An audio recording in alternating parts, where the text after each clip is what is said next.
students, welcome to the next session in the crash course series for LLM entrance examinations.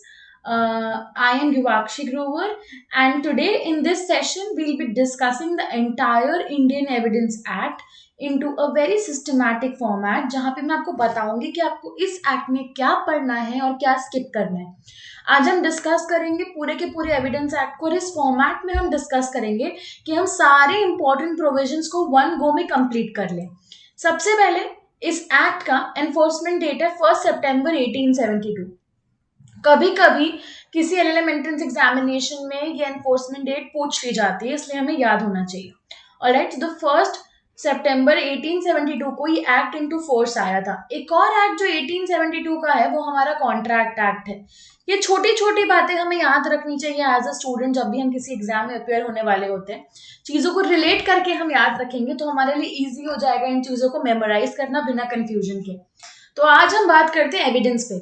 सबसे पहले start करने से पहले evidence कहाँ रेलेवेंट है, क्यों रेलेवेंट है. ये जो लेजिस्लेशन है this is a part of criminal law. Criminal law में हमने सीआरपीसी को शॉर्ट में डिस्कस करा है. इस क्रैश कोर्स सीरीज में हमने आईपीसी को 2 पार्ट्स में कवर कर लिया है. यदि आपने वो वीडियोस नहीं देखी हैं तो जाइए सर्च बार में सर्च कीजिए लीगल एज आफ्टर कॉलेज को और वो वीडियोस को देखिए. वो वीडियोस से आपको एक आइडिया मिलेगा as to what you have to cover in these 2 legislations which are very important. आज हम बात करेंगे इंडियन एविडेंस एक्ट की. कहने को ये बहुत छोटा सा लॉ है, शुरू होते ही खत्म हो जाता है. As compare to CrPC and IPC इसमें सेक्शंस बहुत कम है, लेकिन ये एक्ट का हर सेक्शन का इंटरप्रिटेशन एक बहुत ही डिफरेंट तरीके से है. और कभी कभी हमारे सामने एग्जाम में ऐसे क्वेश्चंस आ जाते हैं कि हम इसको देखकर सोचते हैं क्या ये एविडेंस एक्ट का क्वेश्चन है. कभी कोई मैक्सिम पूछ लेंगे, कभी कोई प्रिंसिपल पूछ लेंगे. तो आज हम उन चीजों को कवर करते हैं इंपॉर्टेंट सेक्शंस में से जो एग्जाम पॉइंट ऑफ व्यू से इस पर्टिकुलर एक्ट से हमारे लिए इंपॉर्टेंट है. Okay, let's start. सबसे पहले कहाँ कहाँ एप्लीकेबल होता है, होल ऑफ इंडिया में एप्लीकेबल होता है. Again Jammu and Kashmir reorganisation act के पहले स्टेटस डिफरेंट था, पर आज ये होल ऑफ इंडिया में अप्लाई करता है. अच्छा, अब किस किस कोर्ट में ये अप्लाई करता है, ये बातें हमारे लिए ज्यादा इंपॉर्टेंट हो गई है क्योंकि आईपीसी का हमने extra territorial intra territorial jurisdiction देख लिया, हमने सीआरपीसी का देख लिया. अब एविडेंस में ऐसी क्या अलग बात है कि हमें इसे याद रखना पड़ेगा. पहली बात, ये सारे जुडिशियल प्रोसीडिंग्स पे अप्लाई करता है including court martial. Court martial को ये इंक्लूड करता है, एप्लीकेशन में इंक्लूजन होता है, बट ये एक्सप्रेसली एक्सक्लूड करता है पहली बात एफिडेविट्स को. दूसरी बात प्रोसीडिंग बिफोर एन आर्बिट्रेटर. हम जनरली आर्बिट्रेटर को भी जज कंसिडर कर लेते हैं और हम उस पर भी एविडेंस एक्ट के एप्लीकेशन का ध्यान रखते हैं, बट नहीं, ऐसा नहीं है. यदि आप इसके प्रोविजन को पढ़ोगे इंडियन एविडेंस एक्ट के तो ये आर्बिट्रेटर को एक्सक्लूसिवली एक्सक्लूड करता है. आर्बिट्रेटर के सामने किसी भी टाइप की प्रोसीडिंग जो है उसमें आपका कोई भी एविडेंस एक्ट जो है, एविडेंस एक्ट का जो भी प्रोविजन है वो अप्लाई नहीं करेगा. Alright, then this is lex fori. Lex fori का बेसिक मतलब होता है लॉ ऑफ द फोरम. ये लेक्स फोराई लेजिस्लेशन है. अब ये क्यों इंपॉर्टेंट है ये टर्म, कभी कभी हमसे एग्जाम में पूछते हैं एविडेंस एक्ट क्या है और हमें 4 ऑप्शन मिल जाते हैं. वहां पर हमें याद रखना है कि एविडेंस एक्ट लेक्स फोराई है, लॉ ऑफ द फोरम है. Then who has actually drafted the entire legislation, it is Sir James Stephen. इसके अलावा भी आप कोई है या फिर इसने इंडिविजुअली, सर जेम्स स्टीफन ने इंडिविजुअली इसे ड्राफ्ट किया, ये मुझे आप चैट बॉक्स में बताएंगे. आपको पता होना चाहिए ये पर्टिकुलर फैक्ट. इसके बाद मैं आ जाती हूँ इंटरप्रिटेशन क्लॉज पे. अब इंटरप्रिटेशन क्लॉज की जहां बात आई, पहली बात हमें याद रखनी, एविडेंस में सबसेक्शंस नहीं है. पूरा का पूरा सेक्शन 3 आपका इंटरप्रिटेशन क्लॉज है. उसमें बहुत सारी टर्म्स हैं जो अलग अलग तरीके से डिफाइन है. एक एक करके हम इंपॉर्टेंट टर्म्स को कवर करते हैं. सबसे पहले हमारे पास है कोर्ट का डेफिनेशन. ऑलराइट, अब कोर्ट किसको इंक्लूड करेगा, कोर्ट इंक्लूड करेगा सारे जजेस को, सारे मैजिस्ट्रेट्स को, ठीक है, और साथ में एक्सक्लूड करेगा आर्बिट्रेटर को. भाई जब आर्बिट्रेटर की प्रोसीडिंग पे अप्लाई नहीं हो रहा है इंडियन एविडेंस एक्ट तो कहां से आर्बिट्रेटर कोर्ट की डेफिनेशन में आएगा. तो हमको इतना ध्यान रखना है कि आर्बिट्रेटर इसकी एप्लीकेबिलिटी से भी एक्सक्लूडेड है और कोर्ट की डेफिनेशन से भी एक्सक्लूडेड है. साथ में एक और कॉन्सेप्ट, इसमें एक और टर्म लिखी हुई है, वो हमें याद रखनी है क्योंकि हम भूल जाते हैं. Legally authorised to take evidence.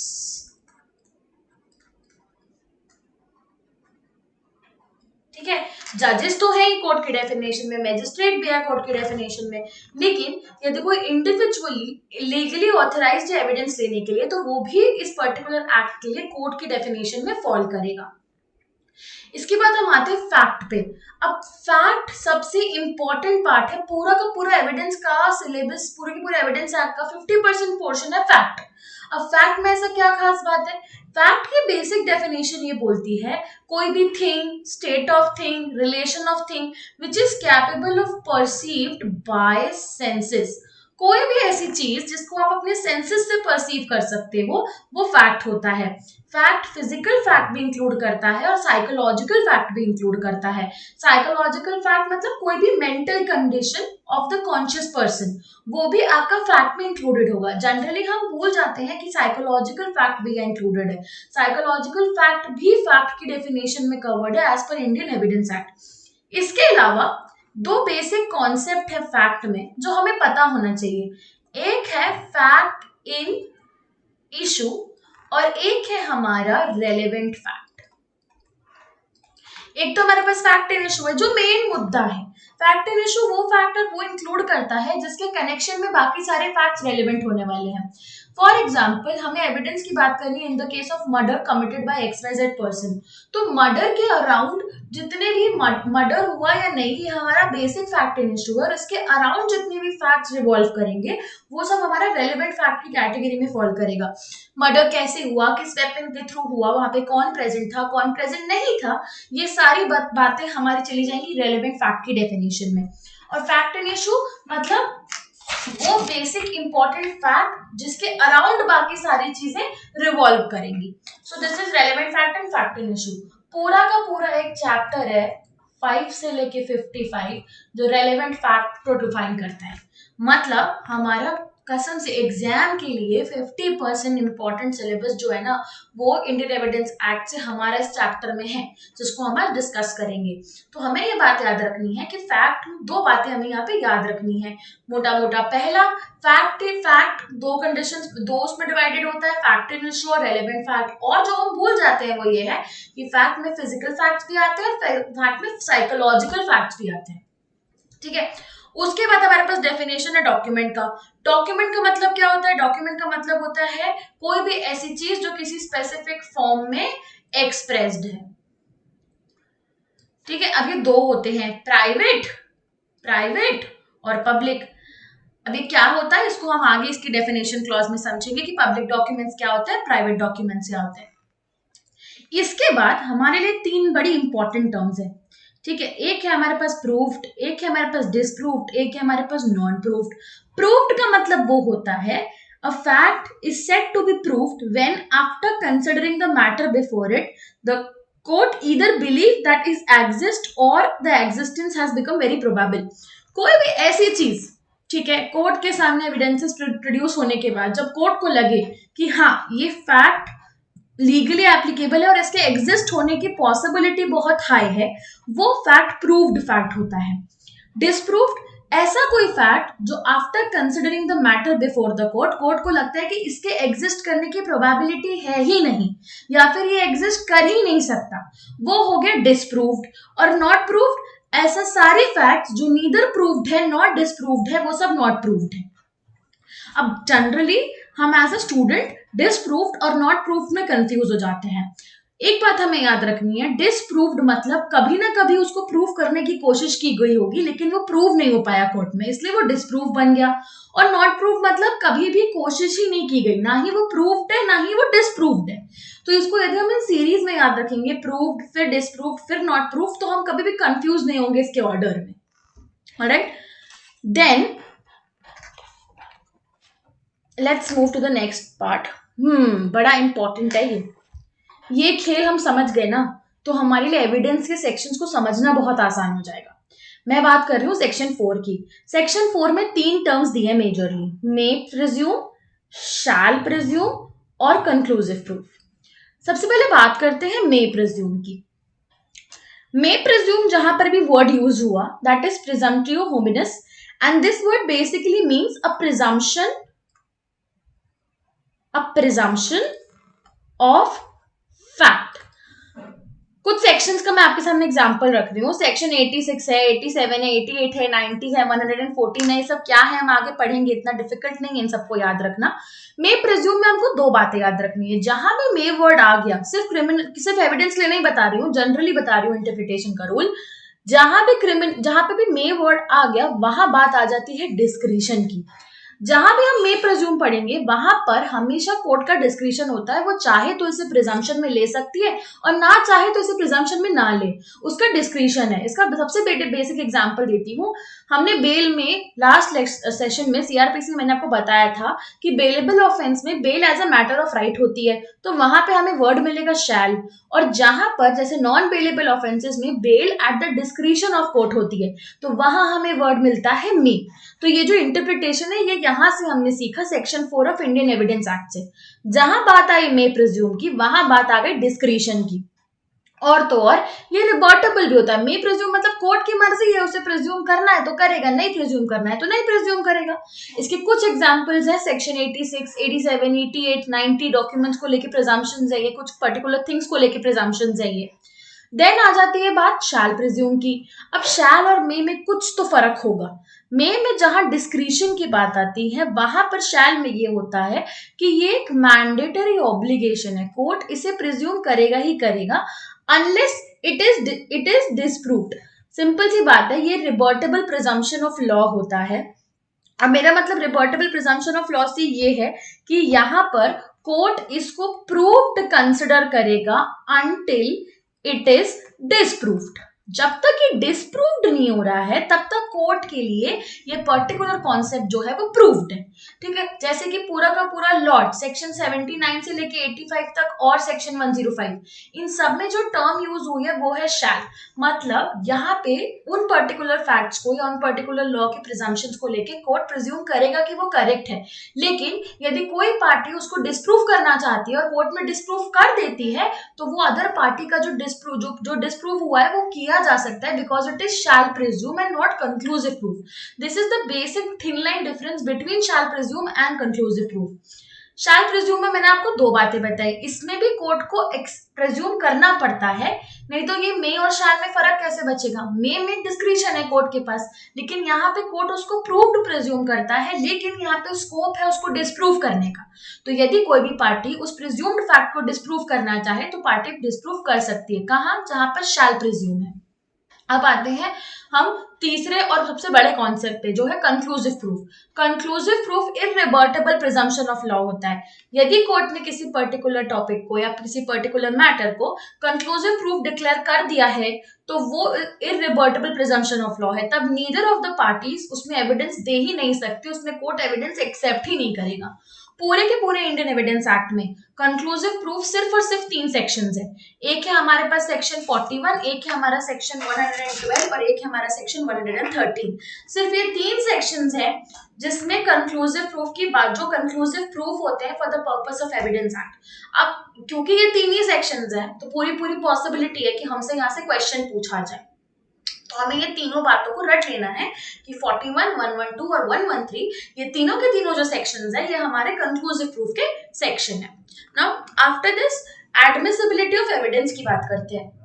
ये सेक्शन मैंने यहाँ पर इसलिए डाला है, सेक्शन 136 ये बोलता है कि किसी भी रेलेवेंट फैक्ट से जब भी कोई एविडेंस कंक्लूडेड है और वो कोर्ट में इंट्रोड्यूस किया जा रहा है तो 136 ये डिस्क्रिशन देता है कोर्ट को, जज को बेसिकली, कि वो उस एविडेंस को एडमिसिबल भी कर सकती है या फिर रिजेक्ट भी कर सकती है उसकी एडमिसिबिलिटी। तो 136 एक जज को डिस्क्रिशन देता है और एम्पावर करता है कि किसी भी सर्टेन फैक्ट को यदि कोर्ट में इंट्रोड्यूस किया जा रहा है तो उस पर जज को एडमिशन लेना, एविडेंस लेने हैं या नहीं लेने हैं, ये जज का टोटल डिस्क्रिशन है। इसको यहाँ पे लिखने का पीछे का रीजन ये है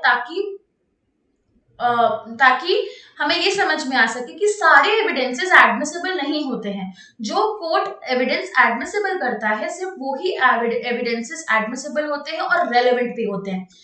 Ram Bihari versus state of Bihar, this is a landmark case, और इसमें एक बात बोली गई थी, all admissible evidences are usually relevant but all relevant evidences are not admissible.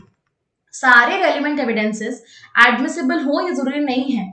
आखिरी में it's the discretion of the जज टू मेक इट एडमिसिबल। हाँ, उसकी एडमिसिबिलिटी डिपेंड करेगी उसकी level of may shall a conclusive proof है या नहीं, वो उन तीनों की कैटेगरी पे। बट सारे एडमिसिबल एविडेंसेस जनरली रेलिवेंट होते हैं, क्योंकि हम प्रूफ ऑफ रेलिवेंट एविडेंस ही दे सकते हैं कोर्ट में, लेकिन सारे रेलिवेंट एविडेंसेस एडमिसिबल हो कोर्ट ऑफ लॉ में ये जरूरी नहीं है। तो ये बात हमें जनरली कंफ्यूज कर सकती है, पर इसको हमें आज क्लियर करना है यहाँ पे, ठीक है। Then moving further, relevancy of facts. मैंने बताया था कि ये जो रेलेवेंट फैक्ट का चैप्टर है ना, ये पूरा का पूरा 5 से लेके 55 तक है। अब इसमें बहुत सारी इंपॉर्टेंट बातें हैं, तो क्या हमें सारी बातें याद रखनी है? नहीं, हमें सारी बातें याद नहीं रखनी है, हमें सिर्फ इंपॉर्टेंट बातें इन सब टॉपिक्स में याद रखनी है। सबसे पहले सेक्शन 5 में ये बात बोली गई है कि सारे फैक्ट्स जो भी आपके 6 to 55 में फॉल करेंगे वो सारे के सारे रेलेवेंट फैक्ट होंगे। अब हम एक एक करके इंपॉर्टेंट कॉन्सेप्ट को डिस्कस करते हैं। सबसे पहली बात है रेस जेस्टे की। सेक्शन 6 के अंदर रेस जेस्टे जहां पर आ जाए वहां पर एक बात हमें तुरंत क्लिक करनी चाहिए, वो है सेम ट्रांजैक्शन। रेस जेस्टे का मतलब ही होता है सेम ट्रांजैक्शन। अब देखो, एक बात समझो, सिंपल सी बात है, जब कोई पर्टिकुलर ऑफेंस होता है तो वो एक पूरा ट्रांजैक्शन के फॉर्मेट में होता है। अब यदि कोई भी फैक्ट है जो उस पूरे ट्रांजैक्शन में किसी भी पार्ट को पोर्ट्रे कर रहा है, तो वो रेलेवेंट ट्रांजैक्शन, वो सेम ट्रांजैक्शन का पार्ट हो जाता है। कोई भी ऐसा फैक्ट जो सेम ट्रांजैक्शन का पार्ट फॉर्म करे, वो हमारे लिए रेलेवेंट फैक्ट हो जाता है। जैसे कि I give you a very simple example, यदि A accused है for the murder of B by beating him, so whatever was said between A and B through before beating का activity, ठीक है, या फिर after beating the activity becomes automatically relevant. अब यहाँ पे मेजर फैक्टर जो क्या है, beating between A and B. But beating के पहले जो बात हुआ और बीटिंग के बाद जो बात हुआ, दोनों का दोनों क्योंकि सेम ट्रांजैक्शन का पार्ट है, इसीलिए वो रेस जस्टे की डॉक्ट्रिन के हिसाब से अंडर सेक्शन 6 रेलेवेंट हो जाएगा for the entire fact in issue, that will be a relevant fact, ठीक है। इसके ऊपर लैंडमार्क केस हमें याद रखना है, RM Malkani versus state of Maharashtra का। इसमें ये बोला था कि किसी भी फैक्ट इन इशू से कनेक्टेड फैक्ट का यदि कोई टेप रिकॉर्डिंग अवेलेबल है, तो वो टेप रिकॉर्डिंग भी रेलेवेंट फैक्ट माना जाएगा अंडर सेक्शन 6, क्योंकि वो टेप रिकॉर्डिंग जो है वो फॉर्म करेगा पार्ट ऑफ सेम ट्रांजैक्शन। इसीलिए कोई भी टेप रिकॉर्डिंग यदि रेलेवेंट फैक्ट का है तो वो इंपॉर्टेंट और रेलेवेंट माना जाएगा under section 6। Okay, then moving further to section 7। Your section 7 में 3 मोटी मोटी बातें की गई हैं, एक है ओकेजन, एक है कॉज, एक है इफेक्ट। इसका मैं आपको एग्जांपल देती हूँ। ओकेजन का बेसिकली मतलब यहाँ पर ये है कि एविडेंस किसी भी ऐसी बात का दिया जा सकता है जो किसी ओकेजन से रिलेटेड हो। अब ओकेजन का मतलब if I explain it to you, happening of a principal fact, ठीक है। प्रिंसिपल फैक्ट मतलब फैक्ट इन इशू की हैपनिंग को लेकर उसके आगे पीछे यदि कोई बात हुई है जो उस हैपनिंग से कनेक्टेड है, तो वो हमारा ओकेजन के फॉर्मेट में सेक्शन 7 के अंदर रेलेवेंट हो जाता है। दूसरा है कॉज एंड इफेक्ट, यदि कोई स्पेसिफिक एक्ट कमिट किया गया है तो क्या कॉज था उसके पीछे, ये भी रेलेवेंट हो गया, और साथ में उस एक्ट को कमिट करने के बाद क्या इफेक्ट हुआ, ये भी रेलेवेंट हो गया। जैसे कि मैंने आपको एग्जांपल दिया था बीटिंग वाला, ए ने बी को बीट किया, अब उनके बीच में यदि झगड़ा हुआ है तो उस झगड़े का रीजन क्या है और वो झगड़ा होने के बाद उसका इफेक्ट क्या हुआ, ये उस इंडिविजुअल की क्रिमिनल लाइबिलिटी को डिटरमाइन करने में हेल्प करेगा। इसीलिए दोनों चीजें हमारे रेलेवेंट हो जाएगी under section 7। Then section 8 is also very important. ये बात करता है motive, preparation, previous and subsequent conduct की। पहला टर्म जो यहाँ पर यूज्ड है वो है मोटिव। मोटिव का मतलब है कि उस फैक्ट इन इशू को करने का, उन फैक्ट इन इशू को करने का, या फिर वो रेलेवेंट फैक्ट को, यदि कोई चीज कोई भी ऐसा फैक्ट जो कंस्टिट्यूट कर रहा है कि क्या मोटिव था उस फैक्ट को करने के पीछे का, तो वो जो मोटिव है वो भी क्रिमिनल लाइबिलिटी के लिए एज एन एविडेंस यहाँ पे हमारे लिए इंपॉर्टेंट हो गया। यदि मैंने किसी के साथ फ्रॉड किया और मेरा कोई स्पेसिफिक छुपा हुआ मोटिव था उसके पीछे, तो वो मोटिव का जो पार्ट है वो सेक्शन 8 में मेरे लिए रेलेवेंट हो जाएगा। उसके बाद प्रिपरेशन। अब हमने ये तो देखा आईपीसी के लास्ट लेक्चर में स्टेजेस ऑफ क्राइम में कि प्रिपरेशन भी एक स्टेज ऑफ क्राइम होती है और प्रिपरेशन स्टेज पे सिर्फ 4 ऑफेंसेस पनिशेबल है। यदि आपको ये चारों ऑफेंसेस कौन से हैं नहीं पता है तो जाइए आईपीसी का पार्ट 1 का वीडियो देखिए और उसमें आपको मिल जाएगा कि ये कौन से 4 ऑफेंसेस है जो प्रिपरेशन स्टेज पे पनिशेबल होते हैं। तो प्रिपरेशन स्टेज पनिशेबल तो नहीं होती है एक्सेप्ट फॉर 4 ऑफेंसेस, लेकिन प्रिपरेशन स्टेज पोर्ट्रे करती है और हेल्प करती है कोर्ट को डिटरमाइन करने में कि इंडिविजुअल ने ऑफेंस किया या नहीं किया। इसीलिए प्रिपरेशन स्टेज हमारे लिए रेलेवेंट फैक्ट जरूर है। और ये कहाँ रेलेवेंट है? ये सेक्शन 8 में रेलेवेंट है। उसके बाद प्रीवियस एंड सब्सिक्वेंट कंडक्ट, उस एक्ट को करने का जो फैक्ट एंड इशू है, उस एक्ट को करने के तुरंत पहले आपका क्या कंडक्ट था और तुरंत बाद आपका क्या कंडक्ट था, ये दोनों है previous and subsequent conduct. Previous and subsequent conduct cause and effect से अलग होता है। कॉज एंड इफेक्ट आपका रीजन होता है वो पर्टिकुलर एक्ट करने का, और आपका कंडक्ट आता है सेक्शन 8 में। मतलब साइकोलॉजिकल रीजन जनरली सेक्शन 7 में फॉल करता है, और फिजिकल एक्ट जो भी आप करते हो on the account of previous and subsequent conduct वो आपका सेक्शन 8 में फॉल करता है। ठीक है, तो अब ये सब बातें हमारे लिए सेक्शन 8 में रेलेवेंट हो जाती है, क्योंकि ये सब हेल्प करते हैं कोर्ट को डिटरमाइन करने में कि फैक्ट की वो पर्टिकुलर एक्ट हुआ तो कैसे हुआ और किसने किया। उसके बाद let's move to section 9। Section 9 में दो बातें दी रखी हैं, exculpatory facts and inculpatory facts. अब ये एक्सकल्पेटरी फैक्ट्स कौन से होते हैं? जो हमारे फैक्टिंग इशू को एक्सप्लेन करें, और इनकल्पेटरी फैक्ट्स वो होते हैं जो इस फैक्टिंग इशू को इंट्रोड्यूस करें। कोई भी ऐसा फैक्ट जो हेल्प करता है या तो फैक्ट एंड इशू है रेलेवेंट फैक्ट को एक्सप्लेन करने में या उसको इंट्रोड्यूस करने में, वो सब सेक्शन 9 में रेलेवेंट होता है। सेक्शन 9 में जो सबसे बड़ा क्वेश्चन आता है ना वो होता है आइडेंटिफिकेशन परेड का। ठीक है, आइडेंटिफिकेशन परेड एक मैकेनिज्म है जिसके थ्रू आप अक्यूज को आइडेंटिफाई करती है पुलिस ड्यूरिंग इन्वेस्टिगेशन प्रोसेस। ये जो है ये रेलेवेंट होती है अंडर सेक्शन 9, हमें ये बात याद रखनी है। आइडेंटिफिकेशन परेड जो होती है वो रेलेवेंट होती है and that too under section 9। इसकी वैलिडिटी को लेके, इसकी एडमिसिबिलिटी को लेके बहुत सारे क्वेश्चंस और केसेस उठे हैं, बट हमें ये बात आज याद रखनी है कि आइडेंटिफिकेशन परेड जो होती है वो एब्सोल्युटली रेलेवेंट होती है अंडर सेक्शन 9।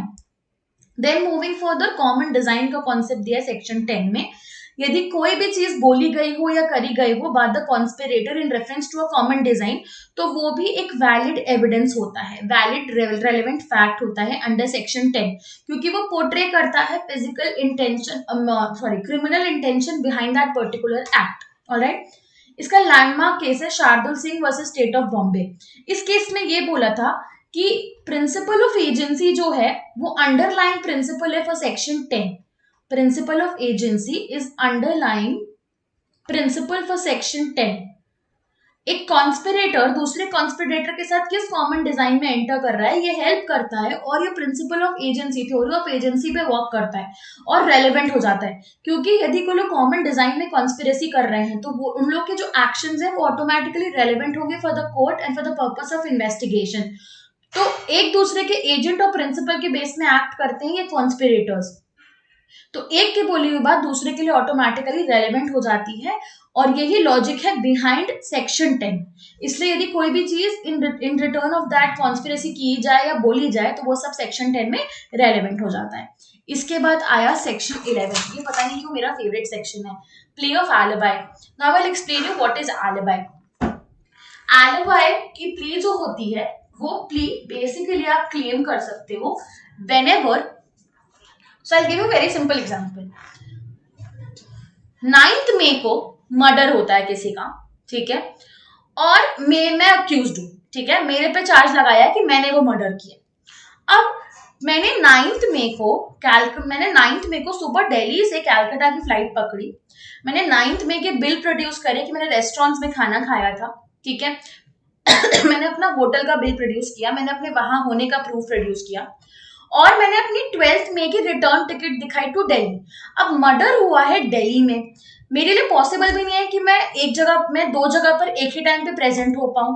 तो यहाँ पे by showing and although I am giving proof of a irrelevant fact, this fact is not connected. मैंने कैलकाटा में कहाँ खाना खाया, मैं कहाँ रुकी, मैं कितने बजे की फ्लाइट से गई थी, ये सब बातें वैसे रेलेवेंट नहीं है, अदरवाइज ये बातें इररेलेवेंट है।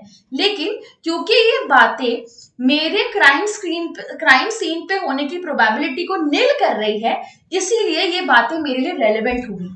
तो अदरवाइज तो ये बातें इररेलेवेंट थी, लेकिन इन बातों को कोर्ट में प्रूव करने से मेरे क्राइम सीन पे होने की पॉसिबिलिटी निल हो जा रही है, इसीलिए ये मेरे लिए रेलेवेंट हो जाएगा अंडर सेक्शन 11। और इसी को हम प्ली ऑफ एलिबाई भी बोलते हैं। जब हम ये प्रूफ करते हैं कि हमारे लिए पॉसिबल ही नहीं था उस क्राइम सीन पे होना, या फिर हमने ये एविडेंसेस प्रोड्यूस करे कि हमारा कोई कनेक्शन ही नहीं हो सकता, कोई प्रोबेबिलिटी ही नहीं है, तब वो सारे फैक्ट्स जो अदरवाइज इररेलेवेंट थे वो सब कोर्ट के लिए रेलेवेंट हो जाते हैं अंडर सेक्शन 11। इसका लैंडमार्क केस है Dudhnath Pandey versus state of UP. Basically इस केस में ये बोला था कि सेक्शन 11 में प्ली ऑफ एलिबाई आप तब क्लेम करते हो जब आपको अपने क्राइम सीन पे होने की फिजिकल इम्पॉसिबिलिटी को प्रूव करना होता है। So all those facts with proof before the court that it was physically impossible for you to be on the crime scene, all those facts are relevant under section 11. Then section 15 is important for you exam perspective से। ये बात करता है accidental facts की और incidental facts की। Accidental facts भी important है, इंसिडेंटल फैक्ट्स भी इंपॉर्टेंट है। एक्सीडेंटल जो अदरवाइज रेलेवेंट नहीं है बट उसका कोई ना कोई कनेक्शन है, वो इंसिडेंटल जो एकदम कनेक्टेड फैक्ट है to the fact in issue. तो ये दोनों बातें भी सेक्शन 15 में हमारे लिए रेलेवेंट हो जाती है। इसके बाद जो हमारे रेलेवेंट पॉइंट है वो है एडमिशन। ठीक है, अब दो बातें होती है, एडमिशन और कन्फेशन। दोनों में थोड़ा सा डिफरेंस है, समझेंगे। एक जीनस है, एक स्पीसीज है। I explain you how. Admission है सेक्शन 17 में। एडमिशन का मतलब होता है कोई भी ओरल, रिटन, इलेक्ट्रॉनिक फॉर्म में अवेलेबल स्टेटमेंट, ठीक है, which is suggesting an inference towards the fact in issue और द रेलेवेंट फैक्ट। कोई भी ऐसी बात, चाहे वो बोली हुई हो, लिखी हुई हो या फिर इलेक्ट्रॉनिक फॉर्मेट में हो, जो किसी ना किसी तरीके से फैक्ट इन इशू और रेलेवेंट फैक्ट से रिलेटेड है, वो बात एडमिशन है। अब एविडेंस लॉ के अंदर एडमिशन का मतलब होता है बेस्ट एविडेंस होता है एडमिशन अगेंस्ट द मेकर। जो वो बात कह रहा है, जो वो स्टेटमेंट दे रहा है, वो स्टेटमेंट उसी के अगेंस्ट कोर्ट ऑफ लॉ में प्रूफ किया जाता है और वो ही एडमिसिबल होता है under the state of admission. ठीक है, अब ये स्टेटमेंट क्लियर और अनएम्बिगुअस होना चाहिए। एंड जिसने भी वो स्टेटमेंट दिया उसके अगेंस्ट ये प्रूफ होना चाहिए। ठीक है, it is proof against the maker of the statement. ठीक है, अब एडमिशन कौन कौन दे सकता है? पहला, any party who is interested in the subject matter, वो एडमिशन दे सकता है, या फिर जिसके थ्रू कोई भी तरीके का इंटरेस्ट डिराइव्ड है। अब इसमें हमें एक बात और याद रखनी है, एडमिशन जो होते हैं वो कंक्लूसिव प्रूफ नहीं होते हैं। कंक्लूसिव प्रूफ क्या, जो हमने अभी भी सेक्शन 4 में देखा, मतलब ये इररिवर्टिबल प्रिजम्पशन ऑफ लॉ नहीं होते हैं, बट दिस में एक्ट एज एन एस्टॉपल। अब एस्टॉपल का मतलब क्या होता है? To stop. ठीक है, आगे डिटेल में पढ़ेंगे, आज इसी सेशन के अंदर आगे पढ़ेंगे कि एस्टॉपल क्या कॉन्सेप्ट है। पर अभी के लिए याद रखो कि एडमिशंस कंक्लूसिव प्रूफ नहीं होते हैं, लेकिन वो एज एन एस्टॉपल एक्ट कर सकते हैं। और एक बात, ऐसा कोई भी फैक्ट जो कोर्ट में एडमिट कर लिया गया हो, उसे प्रूव करने की जरूरत नहीं होती है until and unless it's a rebuttable presumption। यदि वो रिबर्टेबल प्रिजम्पशन और रिबर्टेबल एडमिटेड है, कोई और एविडेंस आप देना चाह रहे हो, तभी उसको आप उसके अगेंस्ट आप एविडेंस दे सकते हो। अदरवाइज आप ऑलरेडी एडमिटेड फैक्ट्स को कोर्ट ऑफ लॉ में जाके वापस से प्रूव नहीं कर सकते। ठीक है, अब देखो, अब हम आते हैं कन्फेशन पे। कन्फेशन का मतलब क्या हुआ? कन्फेशन का मतलब ये है, वह पहली बात, कन्फेशन पूरे एविडेंस एक्ट में कहीं भी डिफाइन नहीं है। एडमिशन का डेफिनेशन मुझे फिर भी सेक्शन 17 में मिल जाता है, लेकिन मुझे कन्फेशन का डेफिनेशन कहीं भी नहीं मिलेगा पूरे एविडेंस एक्ट के अंदर। कन्फेशन कहीं भी डिफाइन नहीं है, ठीक है, लेकिन पकला नारायण स्वामी वर्सेस एम्परर में कोर्ट लॉर्ड अटकिन ने इसको डिफाइन किया था। ठीक है, और सुप्रीम कोर्ट ने इस डेफिनेशन को एक्सेप्ट करके अप्लाई किया था Palvinder Kaur versus state of Punjab में। एक सिंपल सी बात है, confession must either admit in terms of offence. यदि मैंने कोई ऑफेंस किया है, if I have committed any kind of offence, in if I am admitting कि हाँ मैंने ये ऑफेंस किया है, तो वो ऑफेंस जो है वो मेरे लिए रेलेवेंट हो जाएगा। लेकिन अब एक बात मुझे याद रखनी है, यहाँ 2-3 बातें मुझे याद रखनी है। पहली बात, किसी भी पुलिस ऑफिसर को दिया गया कन्फेशन की कोई भी एविडेंशियरी वैल्यू नहीं होती है, ठीक है। A confession given to a police officer has no evidentiary value to it. This you will find under section 25. Then any confession which is hit by threat, inducement, मतलब which is not given by the free consent of the person or the accused, उस admission का भी कोई evidentiary value नहीं होता है। तो किस एविडेंस का एविडेंशियरी वैल्यू होता है भाई? एक सिंपल सी बात है, जब तुम किसी एविडेंस को मैजिस्ट्रेट को दो, जब भी तुम किसी एविडेंस को डायरेक्टली मैजिस्ट्रेट को दो, मैजिस्ट्रेट तुमको समझाए कि तुम जो बात बोल रहे हो वो तुम्हारे कन्विक्शन को लीड कर सकता है, वो तुमसे पूछे कि तुम ये बात वॉलंटरीली बोल रहे हो या नहीं बोल रहे हो, ये पूरा प्रोसेस जब तक फॉलो ना हो according to section 164 of CrPC. यदि 164 नहीं पता है तो जाके एक बार सीआरपीसी का वीडियो गो थ्रू करो, पक्का पता चल जाएगा ये 164 क्या है। तो 164 ऑफ सीआरपीसी के हिसाब से पूरा का पूरा प्रोसीजर जहां मजिस्ट्रेट फॉलो करे और तब वो कन्फेशन ले अक्यूज से, सिर्फ यही कन्फेशन जो होता है ये वैलिड पीस ऑफ एविडेंस होता है, ये वैलिड पीस ऑफ एविडेंस होता है, ठीक है। लेकिन ये तो हमारा हो गया जुडिशियल कन्फेशन, क्योंकि ये तो जुडिशरी को दिया गया, ठीक है। लेकिन मैंने यहाँ पे एक और बात लिखी है जो है एक्स्ट्रा जुडिशियल कन्फेशन। ये क्या होता है? जब भी आप वॉलंटरीली अपना कन्फेशन किसी भी अदर इंडिविजुअल को दो अदर देन द मजिस्ट्रेट, तो ये भी आपका वैलिड पीस ऑफ एविडेंस होता है। बात यह है कि ये जो कन्फेशन है ये वॉलंटरीली आना चाहिए और इसे हम एक्स्ट्रा जुडिशियल कन्फेशन कहते हैं।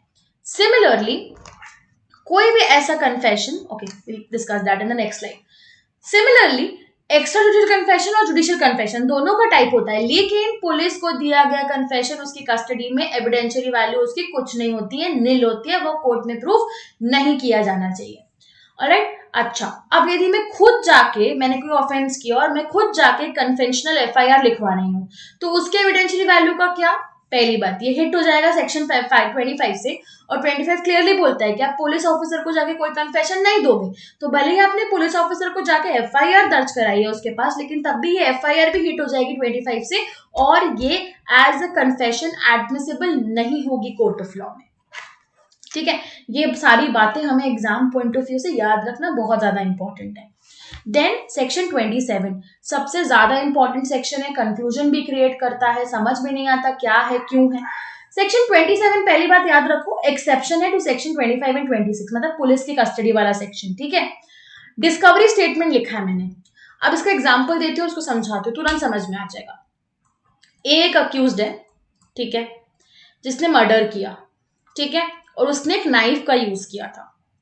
अब ए जब पुलिस कस्टडी में था, ठीक है, तो इसने पुलिस को एक स्टेटमेंट दिया और उस स्टेटमेंट में इसने ये बोला कि जो मेरा मर्डर वेपन है वो मेरे घर पे रखा है, ठीक है, it is at my home, the murder weapon is at his home.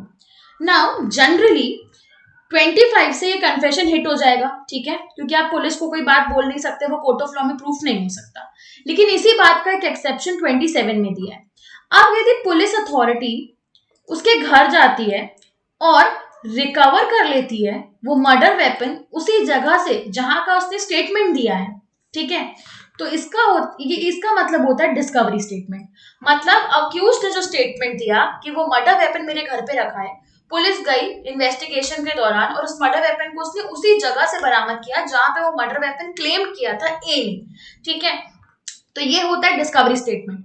और इतना part of the confession of a, वो मर्डर वेपन वहां मिला, उसी जगह से मिला और रिकवर किया, इतना part of the statement given by A will be relevant under section 27, क्योंकि यहाँ पे डिस्कवरी हो गया during the process of investigation and the statement made by the accused has a valid relevancy to it because police discovered that murder weapon from that particular place itself. तो भले 25-26 है और वो स्टैंड भी करता है, लेकिन उसका एक एक्सेप्शन 27 में दिया है। अब पूरा का पूरा स्टेटमेंट अक्यूज का रेलेवेंट नहीं होगा, सिर्फ वो पार्ट अक्यूज के स्टेटमेंट का जिसको रिकवर कर लिया, डिस्कवर कर लिया पुलिस ने, उतना ही स्टेटमेंट का हिस्सा जो है वो रेलेवेंट होता है अंडर सेक्शन 27, इसका लैंडमार्क केस है Deoman Upadhyaya versus state of UP. इसमें कॉन्स्टिट्यूशनल वैलिडिटी ऑफ सेक्शन 27 को अपहेल्ड किया गया था और कोर्ट ने कहा था कि 27 एकदम ही वैलिड ग्राउंड्स पे बेस्ड है, क्योंकि यदि पुलिस उसे रिकवर कर रही है मतलब कन्फेशन ट्रुथ है, जो कन्फेशन जो पार्ट ऑफ स्टेटमेंट पुलिस ने डिस्कवर कर लिया वो ट्रुथ पे बेस्ड स्टेटमेंट हो गया।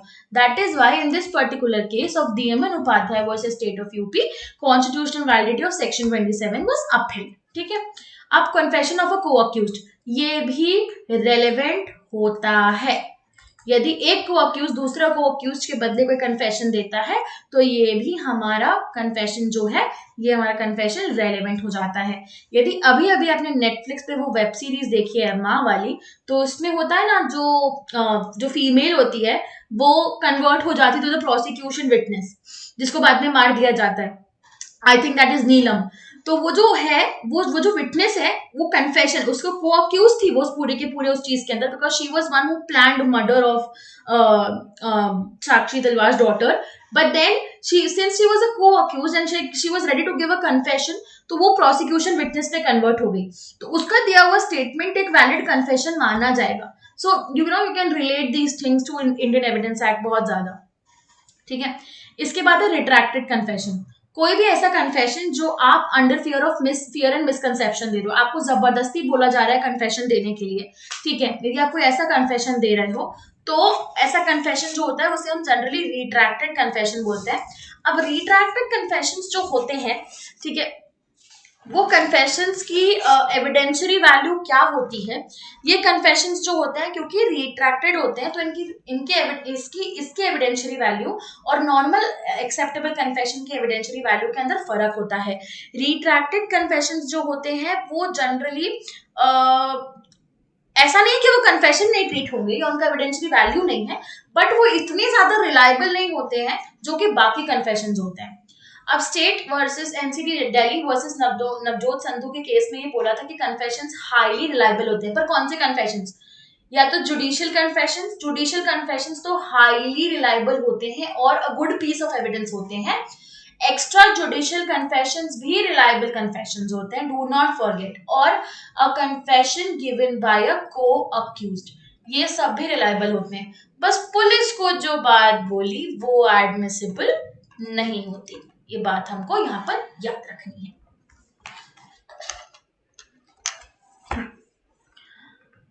अब आ जाते हैं डाइंग डिक्लेरेशन से। झूठे मुंह कोई भगवान से नहीं मिलता, ये बात हमने अपने बड़ों के घर में उनके मुंह से तो सुनी होगी, पर लॉ भी इस बात को इंक्लूड करता है। ये बात हमें यदि नहीं पता है तो अभी पता कर लो। सेक्शन 32 क्लॉज 1 जो है बहुत ही प्रोमिनेंटली इंपॉर्टेंट सेक्शन है और जनरली हम कंफ्यूज हो जाते हैं। हम सबसे पहली गलती तो क्या करते हैं, हम पूरे के पूरे सेक्शन 32 को डाइंग डिक्लेरेशन डिक्लेयर कर देते हैं। नहीं, ऐसा नहीं है। डाइंग डिक्लेरेशन हमारे पास सिर्फ 32 क्लॉज 1 में है बस, इसके अलावा बस डाइंग डिक्लेरेशन है ही नहीं। बाकी पूरा सेक्शन डेथ से रिलेटेड एविडेंसेस की जरूर बात करता है लेकिन डाइंग डिक्लेरेशन की बात नहीं करता, वो सिर्फ और सिर्फ 32 में। अब यहां मैंने एक टर्म यूज की है कि ये एक्सेप्शन है रूल ऑफ हियरसे का। ये हियरसे क्या होता है? ठीक है, हियरसे क्या होता है नहीं पता है? पता है तो चैट बॉक्स में लिख के मुझे बताओ व्हाट इज हियरसे, नहीं तो मैं वीडियो के एंड तक शायद आपको बता दूं व्हाट इज हियरसे एविडेंस। पर इतना याद रखना है कि ये एक्सेप्शन हो रहा है रूल ऑफ हियरसे। कोई भी स्टेटमेंट जो ओरल या रिटन हो और दिया जाए with respect to the cause of death और any circumstances of transaction with resulted in death, और उस बंदे की ये स्टेटमेंट देने के बाद हो गई डेथ, ये बड़ा इंपॉर्टेंट है, ये स्टार इंग्रेडिएंट है सेक्शन का। मैंने कोई स्टेटमेंट दिया, चाहे बोल के दिया चाहे लिख के दिया, और वो स्टेटमेंट था स्पेसिफिकली मेरे डेथ के कॉज को लेकर या फिर किसी ऐसे सर्कमस्टांस को लेकर जिसने रिजल्ट किया डेथ में, और मेरी डेथ हो गई, तब वो डाइंग डिक्लेरेशन होगी। किसी डिक्लेरेशन को डाइंग होने के लिए मेरा मरना इंपॉर्टेंट है, राइट? तो डेथ एक इंपॉर्टेंट इसेंशियल इंग्रेडिएंट है for a statement to qualify for dying declaration. Must be made in civil और क्रिमिनल प्रोसीडिंग। सिविल और क्रिमिनल दोनों में एविडेंशियरी वैल्यू होती है इसकी। Nemo moriturus praesumitur mentiri simply means no person will die with a lie on his lip. झूठे मुंह कोई भगवान से नहीं मिलता वाली बात को हमने एक फ्रेज के अंदर लिख दिया और इसमें से क्वेश्चन आता है और हम भूल जाते हैं। तो सीधी सी बात है, इतनी सी बात याद रखो, ये फ्रेज है, ये फ्रेज डाइंग डिक्लेरेशन का फ्रेज है और बात करते हैं कि आप झूठे मुंह भगवान से नहीं मिल सकते। तो ये बात यहाँ पे हमारे लिए रेलिवेंट हो गई। उसके बाद हमारे पास केस है landmark, queen empress versus Abdullah. Simple सी बात है, यदि आपने थ्रू साइंस भी डाइंग डिक्लेरेशन दिया है, थ्रू साइंस आपने बताया है कि मेरा कॉज ऑफ डेथ क्या है और डेथ हो जाती है उसके बाद आपकी, तो साइंस के थ्रू, विजिबल रिप्रेजेंटेशंस के थ्रू बोली हुई बात भी आपकी डाइंग डिक्लेरेशन में under section 32 clause 1 relevant presume की जाती है। ठीक है, इसके बाद आ गया एक्सपर्ट ओपिनियन। एक्सपर्ट ओपिनियन क्या होता है? थर्ड पार्टी ओपिनियन होता है, लेकिन तब भी रेलेवेंट होता है। He should not be a party, no, not a party to the dispute। किस किस मैटर में आप थर्ड पार्टी ओपिनियन या एक्सपर्ट ओपिनियन ले सकते हो? फॉरेन लॉ में, मैटर्स ऑफ साइंस में, क्वेश्चंस ऑफ आर्ट में, आइडेंटिटी ऑफ हैंड राइटिंग में और फिंगर इंप्रेशन में। अच्छा, अब हैंडराइटिंग की बात करें तो यदि मेरी हैंडराइटिंग को कोर्ट में आइडेंटिफाई करना है तो एक्सपर्ट कौन होगा? कोई भी ऐसा इंडिविजुअल जो रेगुलर कोर्स में मेरी हैंडराइटिंग को दिखता है, जैसे कि मेरे स्टूडेंट्स, आप सब लोग, यदि मैं आप लोग को पढ़ा रही हूँ बहुत लंबे टाइम से और आप लोग मेरी हैंडराइटिंग को रेगुलरली देख रहे हो, तो आप भी एक्सपर्ट हो सकते हो मेरी हैंडराइटिंग को आइडेंटिफाई करने के लिए। ठीक है, ये रेलेवेंट होता है and this is considered as a good piece of evidence. Alright, then relevancy of character, ये सेक्शन 52 से लेके 55 में दिया है। इसमें हमको दो बातें याद रखनी है। सिविल में केस डिफरेंट है, क्रिमिनल में केस डिफरेंट है। जनरली कैरेक्टर जो है वो मैटर नहीं करता सिविल केसेस में, अनलेस बात डैमेजेस की हो। ठीक है, यदि डैमेजेस को लेकर बात है तो कैरेक्टर फिर भी रेलेवेंट हो जाता है, अदरवाइज ये रेलेवेंट नहीं होता। क्रिमिनल केस में दो बातें हैं, एक है हमारा गुड कैरेक्टर, एक है हमारा बैड कैरेक्टर। अब देखो, जो गुड कैरेक्टर है ना वो क्रिमिनल केसेस के अंदर रेलेवेंट होता है। ठीक है, पर बैड कैरेक्टर इररेलेवेंट रहता है, बैड कैरेक्टर इररेलेवेंट रहता है। बट देन फॉर इंस्टेंस, ठीक है, फॉर इंस्टेंस यदि गुड कैरेक्टर का एविडेंस डिफेंस दे रहा है, ठीक है, गुड कैरेक्टर का एविडेंस डिफेंस दे रहा है, in that case prosecution is allowed to produce evidence of bad character. ठीक है, जनरली गुड कैरेक्टर का एविडेंस जो होता है वो गुड कैरेक्टर रेलेवेंट होता है, बैड नहीं होता। लेकिन यदि क्रिमिनल केस में डिफेंस ने गुड कैरेक्टर की बात की गई है तो बैड कैरेक्टर का एविडेंस जो है वो प्रोसिक्यूशन दे सकता है। ये सिंपल सी बात 52 से 55 में लिखी हुई है। ठीक है, इतना ही हमारे लिए इस सेक्शन में पढ़ना रेलेवेंट है बस।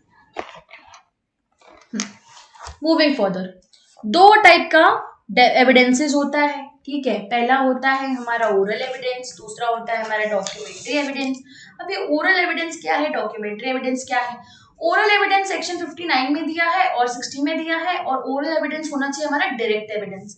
अब एक बात याद रखो, ओरल मतलब बोली हुई बात, स्पोकन बातें, ठीक है, जो not expressed in written format है। यदि वो एक्सप्रेस्ड इन रिटन फॉर्मेट है तो वो तुम्हारा हो गया डॉक्यूमेंट्री एविडेंस। ठीक है, ओरल एविडेंस के अंदर भी rule of exclusion of hearsay evidence लगता है। जनरली यही सेक्शन है जो बोलता है कि आप किसी भी कोर्ट ऑफ लॉ में हियरसे एविडेंसेस नहीं पुट फोर्थ करोगे। ये तुम्हारा जनरल रूल है जो पूरे एविडेंस पे एप्लीकेबल है, बट इस रूल की कुछ एक्सेप्शंस है जो मैं आगे बताऊंगी। उससे पहले मुझे कमेंट में बताओ what is hearsay evidence. Alright, दूसरा होता है सर्कमस्टेंशियल एविडेंसेस। सर्कमस्टेंशियल एविडेंसेस दिए जा सकते हैं। कभी कभी क्या होता है, किसी किसी केस में, क्रिमिनल केस में स्पेसिफिकली, डायरेक्ट एविडेंसेस अवेलेबल नहीं होते हैं पार्टीज के पास। अब जहां डायरेक्ट एविडेंसेस अवेलेबल नहीं है वहां पे सर्कमस्टेंसेस के थ्रू स्टोरी को कोर्ट में एस्टैब्लिश किया जाता है, और सर्कमस्टेंशियल एविडेंसेस जब प्रूव करे जाएं तो वो कोर्ट में एडमिसिबल पीस ऑफ एविडेंसेस होते हैं। ऑलराइट, then we have 61, 62, 63 में प्राइमरी एंड सेकेंडरी एविडेंसेस। अभी प्राइमरी और सेकेंडरी एविडेंसेस क्या होते हैं? This is a kind of documentary evidence. First of all, primary evidence का मतलब होता है जब डॉक्यूमेंट इटसेल्फ प्रोड्यूस किया जाए, डॉक्यूमेंट प्रोड्यूस्ड इटसेल्फ। हम डॉक्यूमेंट्री पीस ऑफ एविडेंस को बेस्ट एविडेंस भी कहते हैं, और इसी को हम बेस्ट एविडेंस रूल कहते हैं। सेक्शन 61 और सेक्शन 91 ये दो बातें बात करते हैं बेस्ट एविडेंस रूल की। ठीक है, तो प्राइमरी एविडेंस का मतलब क्या हुआ, डॉक्यूमेंट इटसेल्फ, और सेकेंडरी एविडेंस का मतलब क्या हुआ, उसी डॉक्यूमेंट की फोटोकॉपी, ठीक है, सर्टिफाइड कॉपी। मतलब जब आपके पास पॉसिबल नहीं है कि आप प्राइमरी एविडेंस को इटसेल्फ कोर्ट में प्रोड्यूस करो, जनरल रूल ये कहते हैं कि आप प्राइमरी एविडेंस प्रोड्यूस करोगे, मतलब वो डॉक्यूमेंट को खुद आप प्रोड्यूस करोगे कोर्ट ऑफ लॉ में। लेकिन यदि वो डॉक्यूमेंट को प्रोक्योर करना आपके लिए पॉसिबल नहीं है पार्टी के लिए, तब वो secondary evidence of that primary document भी प्रोड्यूस कर सकते हैं कोर्ट ऑफ लॉ में। That will include the photocopy of that document, the certified copy of that particular document, तो ये सब यहाँ पर इंक्लूड हो सकता है। उसके बाद we have public and private documents. Public and private documents are there under section 74 and 75।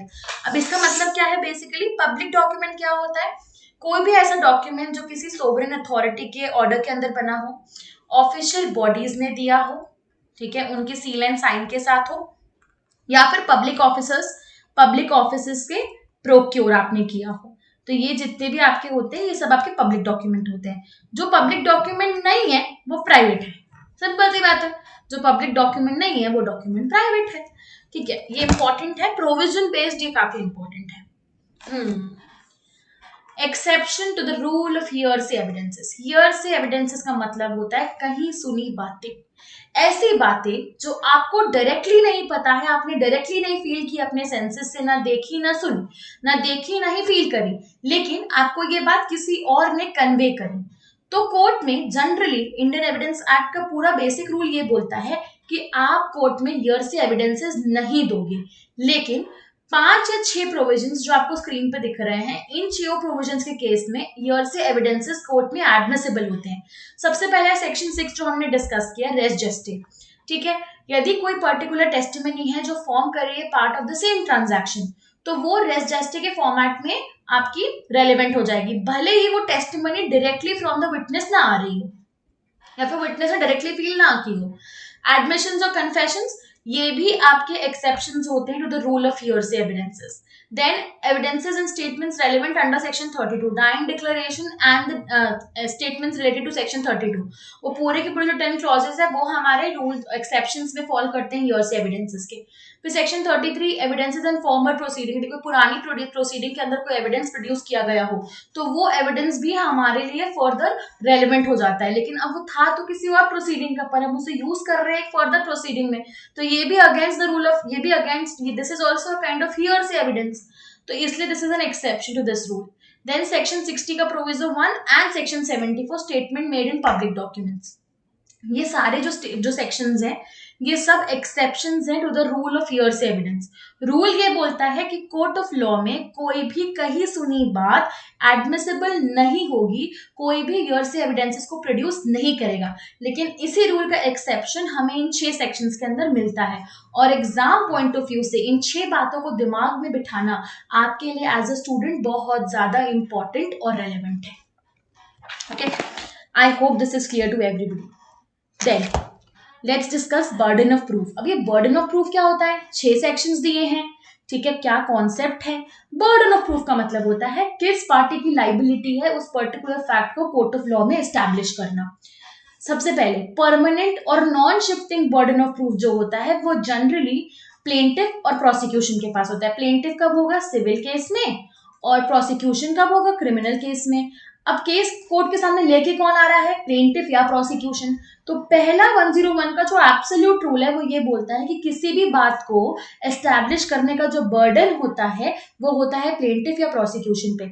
हमने एक और रूल पढ़ा है, no person will be considered as guilty until no person will be treated as guilty until proven.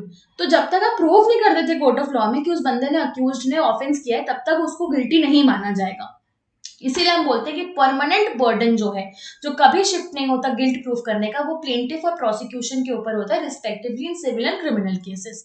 ठीक है, now 102 के अंदर बात की गई on whom the burden of proof lies. अब सिंपल सी बात है, यदि कोई फैक्ट मैं कोर्ट के सामने लेकर आ रही हूँ तो उस फैक्ट को प्रूफ करने का बर्डन मेरे पे होगा।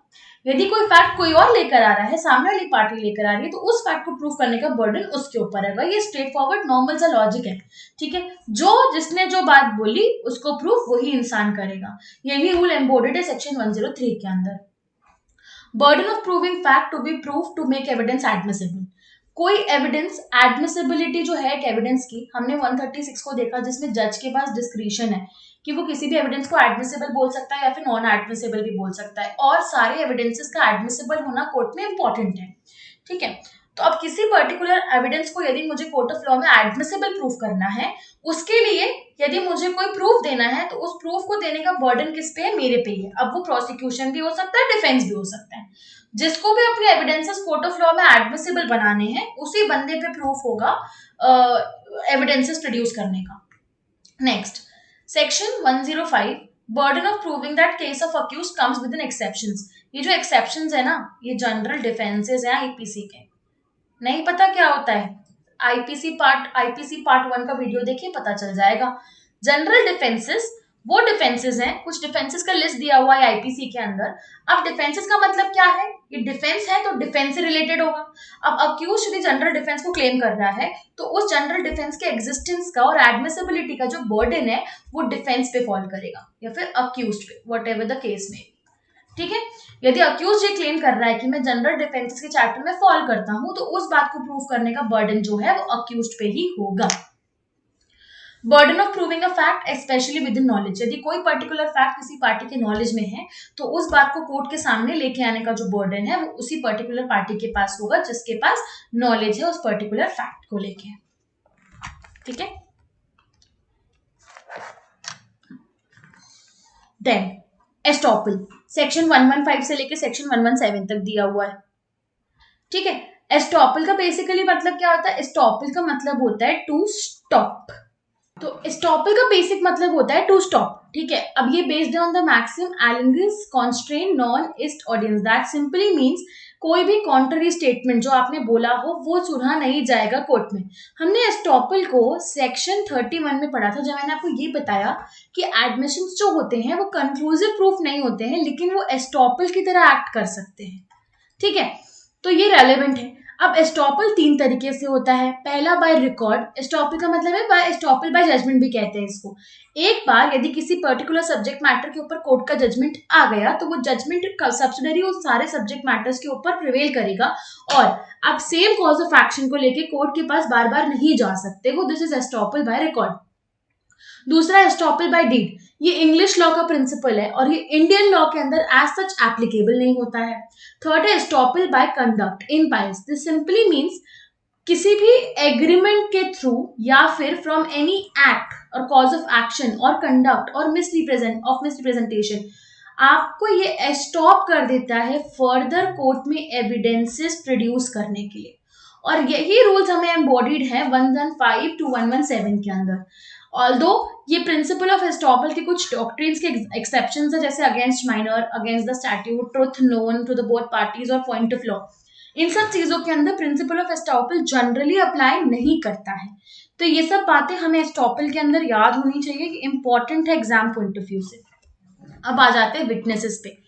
According to the Indian evidence act section 118 से लेकर 134 तक विटनेसेस के कॉन्सेप्ट की बात की गई है। पहली बात, सारे लोग एंटाइटल्ड होते हैं टेस्टिमनी देने के लिए। बस यहाँ पे टेस्ट ये है कि उनसे जो क्वेश्चन पूछा जाए वो उसको समझें और फिर उसका आंसर करें। Even a child is a competent witness. ठीक है, लेकिन भगवान सिंह वाले केस में ये बोला था कोर्ट ने कि चाइल्ड को घुमाना बहुत इजी होता है क्योंकि वो बहुत इजी प्रे होता है।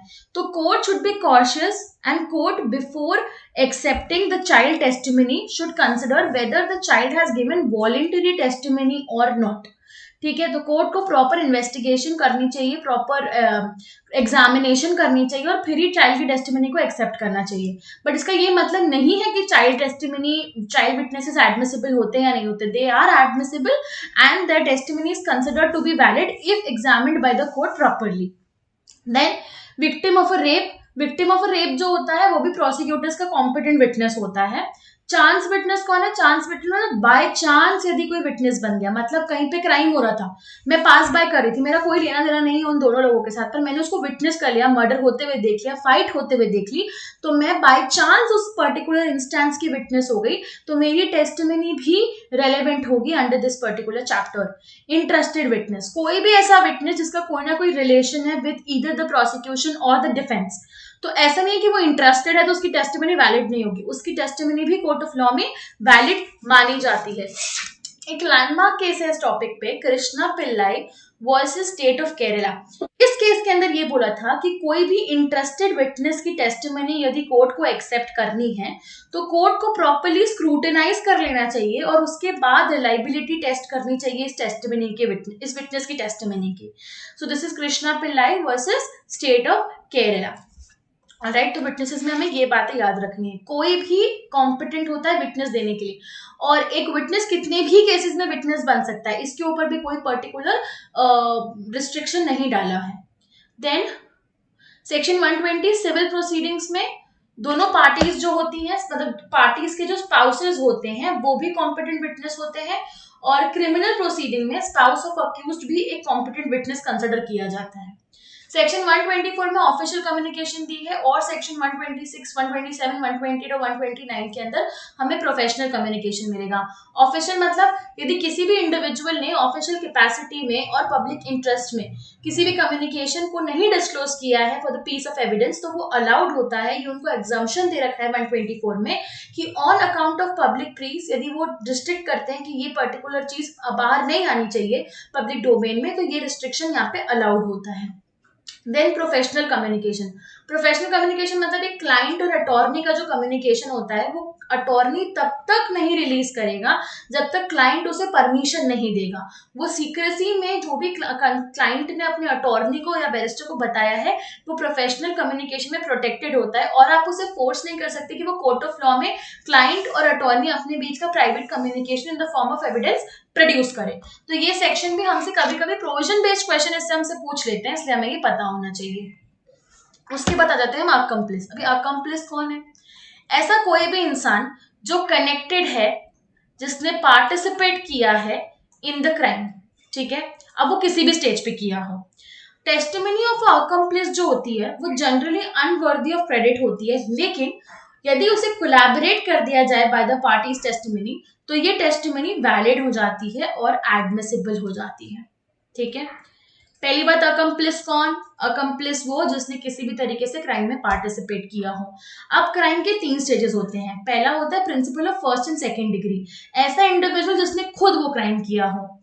एसेसरीज बिफोर द फैक्ट, ऐसा कोई भी इंडिविजुअल जिसने उस क्राइम को करने के लिए मोटिवेट किया हो, हेल्प किया हो, प्रिपरेशन में हेल्प किया हो। Third, accessories after the fact, ये थर्ड डिग्री होती है। ऐसा कोई भी इंडिविजुअल जिसको पता है कि XYZ ने क्राइम किया है और उसको पनिशमेंट के लिए वो एंटाइटल्ड भी है, तब भी आप उसे प्रोटेक्शन दे रहे हो, शेल्टर दे रहे हो, हार्बरिंग कर रहे हो, तो वो होता है तुम्हारा एसेसरीज आफ्टर द फैक्ट। अब अकम्प्लिस जो होते हैं वो तीनों कैटेगरीज में फॉल कर सकते हैं, और इन तीनों कैटेगरीज में जो भी अनकम्प्लिस होगा उसकी testimony generally unworthy of credit होगी according to these provisions. But यदि उसे कोर्ट में कोलैबोरेट कर दिया जाए with material particulars of that particular fact in issue और रेलेवेंट फैक्ट, तो ये वैलिड और एडमिसिबल कंसिडर होती है in the court of law. ठीक है, this is the given principle here. Then moving further, examination of witnesses. Section 138 में examination of witnesses दे रखा है। ठीक है, अब इसमें दिया है ऑर्डर। 3 एग्जामिनेशंस होती हैं, एक होता है चीफ एग्जामिनेशन फर्स्ट स्टेज, फिर हमारे पास होती है सेकेंड स्टेज जिसमें हम बात करते हैं क्रॉस एग्जामिनेशन की, then we have re examination. ठीक है, अब देखो एक बात समझाती हूँ। चीफ कौन करेगा? चीफ को पार्टी खुद करती है, पार्टी का खुद का जो अटॉर्नी है जिसका वो विटनेस है वो चीफ एग्जामिनेशन करती है। चीफ एग्जामिनेशन में आप लीडिंग क्वेश्चंस नहीं पूछ सकते। लीडिंग क्वेश्चंस कौन से होते हैं? क्वेश्चंस जिनमें खुद आंसर छिपा होता है। Any type of question which suggest an interference to the answer और an inference to the answer that are known as leading question. जैसे कि मैंने पूछा तुमने आज खाना खाया था या नहीं खाया था, अब इसी क्वेश्चन में कहीं ना कहीं इसका आंसर छुपा हुआ है, तो this is a kind of leading question जो 141 में डिफाइंड है। आप अपने विटनेस के चीफ कंडक्ट करते हो और आप अपने विटनेस से चीफ एग्जामिनेशन में लीडिंग क्वेश्चंस नहीं पूछ सकते। ये प्रिंसिपल लिखा हुआ है एविडेंस एक्ट के अंदर। आप अपने विटनेस से आप लीडिंग क्वेश्चंस नहीं पूछ सकते। दूसरी स्टेज होती है क्रॉस एग्जामिनेशन। प्रोसिक्यूशन के विटनेस को डिफेंस क्रॉस एग्जामिन करता है, डिफेंस के विटनेस को प्रोसिक्यूशन क्रॉस एग्जामिन करती है। दूसरी बात यह है कि क्या मैं इसमें लीडिंग क्वेश्चंस पूछ सकती हूँ? हाँ, क्रॉस एग्जामिनेशन में मैं लीडिंग क्वेश्चंस पूछ सकती हूँ। ठीक है, अब आफ्टर क्रॉस यदि लगता है पार्टीज को या फिर कोर्ट को लगता है कि एक बार और चांस मिलना चाहिए खुद के विटनेस को स्क्रीन करने का और एग्जामिन करने का, तब इन that case re examination conduct होगी। चीफ और क्रॉस एग्जामिनेशन ये दोनों मैंडेटरी है, पर re examination as such mandatory नहीं होता है। ठीक है, अब री एग्जामिनेशन में क्या मैं लीडिंग क्वेश्चंस पूछ सकती हूँ? नहीं। जनरली जब कोई विटनेस अनवर्दी ऑफ क्रेडिट हो जाता है या हॉस्टाइल डिक्लेयर हो जाता है, तब हम खुद के विटनेस से लीडिंग क्वेश्चंस पूछने के लिए अलाउड करते हैं, जो हम आगे पढ़ेंगे अभी। लेकिन चीफ और री में ये रूल है कि लीडिंग क्वेश्चंस आप नहीं पूछोगे, इसका एक्सेप्शन है अनवर्दी ऑफ क्रेडिट या फिर हॉस्टाइल विटनेस। और क्रॉस में आपको जितने लीडिंग क्वेश्चंस पूछने हैं आप पूछ सकते हो, लेकिन यदि आपको चीफ और री में लीडिंग क्वेश्चंस पूछना है तो आप कोर्ट से परमिशन लेके पूछ सकते हो। यदि जज का डिस्क्रिप्शन है, यदि जज आपको अलाउ करेगा लीडिंग क्वेश्चंस पूछने के लिए, तो ही आप लीडिंग क्वेश्चंस पूछ सकते हो। Otherwise as a matter of law you can not ask a leading question in chief examination. 2013 amendment से हमने ये भी इंट्रोड्यूस करा कि यदि कोई भी केस है सेक्सुअल ऑफेंस का और वहां पे क्वेश्चन आता है कंसेंट ऑफ द विक्टिम को लेके, तो कोई भी इंडिविजुअल अटॉर्नी चीफ में या क्रॉस में कोई भी ऐसा क्वेश्चन नहीं पूछेगा जो जनरल इमोरल कैरेक्टर के बारे में हो उस इंडिविजुअल विक्टिम के, या फिर उसको सेफ फील ना कराए, उसे कंफर्टेबल फील ना कराए। ऐसे कोई भी क्वेश्चंस यहाँ पे नहीं पूछे जा सकते। प्लस अकॉर्डिंग टू सेक्शन 151 आप कोई भी इनडिसेंट या स्कैंडलस क्वेश्चन भी नहीं पुट कर सकते to your witness. Alright, so all these points are important here under the chapter of examination of witness. अब आता है हॉस्टाइल विटनेस का कॉन्सेप्ट। ऐसा विटनेस जो था तो आपका विटनेस, लेकिन कोर्ट ऑफ लॉ में वो पलट गया अपनी बात से, तो वो हॉस्टाइल डिक्लेयर हो जाता है। हॉस्टाइल मतलब उसकी फीलिंग्स चेंज हो गई, उसने दूसरी पार्टी के फेवर में टेस्टिमनी देनी स्टार्ट कर दी। वो था तो आपका विटनेस, लेकिन उसने इनकंसिस्टेंट या कॉन्ट्ररी आंसर्स दिए to what you are claiming in the court of law, और उसकी दी हुई टेस्टिमनी जिस पार्टी का वो विटनेस है उसके अगेंस्ट कोर्ट में प्रूव हो रही है। अब हॉस्टाइल विटनेस की टेस्टिमनी कितनी रेलिवेंट होती है? हॉस्टाइल विटनेस की टेस्टिमनी रेलिवेंट होती है, ठीक है, लेकिन क्योंकि वो इनकंसिस्टेंट हो गई है तभी वो इतनी रिलायबल नहीं होती है। कोर्ट चाहे तो उसको एडमिसिबल बोल सकता है, लेकिन कोर्ट को प्रॉपर स्क्रूटिनी कंडक्ट करनी पड़ेगी और उसके बाद ही उसकी एडमिसिबिलिटी चेक की जाएगी। अब यदि कोई भी witness unworthy of credit declare हो जाता है, और आप कब डिक्लेयर कर सकते हो उसको अनवर्दी ऑफ क्रेडिट? अपनी क्रॉस एग्जामिनेशन में। यदि मैं प्रोसिक्यूशन विटनेस का, मैं डिफेंस लॉयर हूं, मैं प्रोसिक्यूशन विटनेस का क्रॉस कंडक्ट कर रही हूँ और मैं डिक्लेयर कर दूं कि उनका कोई पर्टिकुलर विटनेस जो है वो ऐसी टेस्टिमनी दे रहा है जो मेरे फेवर में है, तो वो पर्टिकुलर विटनेस जो है under section 154 hostile witness declare हो जाएगा।